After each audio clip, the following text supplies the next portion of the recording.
From Creamer Media in Johannesburg, this is the Real Economy Report. BAE Systems Land Systems South Africa recently unveiled a new version of the Casspir mine-protected vehicle. Keith Campbell reports. The new version of the Casspir is designated the Mark 6. BAE Systems Land Systems South Africa Business Development Director Johannesburg explains the concept behind the new 6-wheel vehicle. The Casspir Mark 6 brings together the DNA, so to speak, of Casspir, the well-known mine-protected vehicle, and the Ural Russian truck.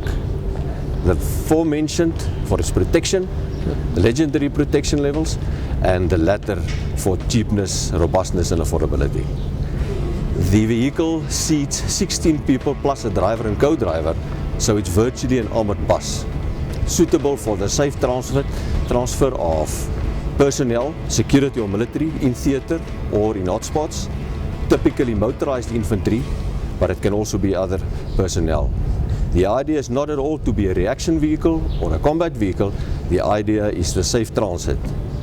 The vehicle was designed to cost, to be really affordable.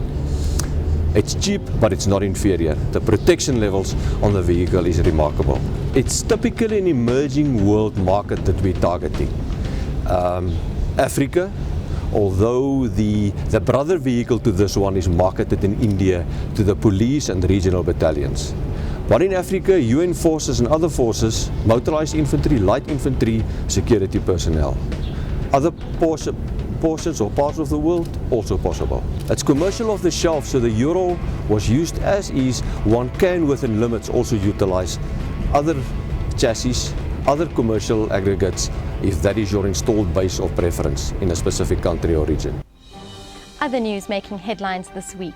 South Africa sets an ambitious 2020 universal broadband target. South Africa seeks input on new financial market rules, and engagement is key to tackle economic growth impediments. The Department of Communications has set its sights on 2020 as the target date for attaining universal broadband internet penetration. The broadband rollout. The country, as you all know, is just sitting at a maximum of 12% broadband penetration and coverage. So we did engage the opportunities that will come out of that particular area when we go into a coordinated rollout. A meeting is going to be organized by the department and the ministry for provinces and municipalities that they've been engaged in their own rollouts, with the private sector that also has been doing quite a wonderful job in terms of the rollout of the infrastructure. So that we could then have one national plan on broadband that it's there and everyone can speak to it. It's measurable in terms of its rollout, so that by 2020 we have 100% broadband internet coverage in the country. In the coming months, government and key stakeholders will move to develop a roadmap for the implementation of the proposed Twin Peaks model of financial regulation, says South Africa's Finance Minister Pravin Gordhan. In order to further strengthen the regulatory architecture and to mitigate the cost of financial crises in the future, we have decided that South Africa should move towards a Twin Peaks model, as it's now called, of financial regulation. While there has been an improvement in the number of adult South Africans who are banked, from 51% in 2006 to 63% in 2010, more can certainly be done. Banking Association South Africa MD Casspir advocated for the necessary engagement and action needed to tackle the key issues impeding economic growth in South Africa, describing the country's controversial nationalisation debate as a mere distraction. We are a democratic country and people can express their views. Government does not have a policy of nationalization, okay?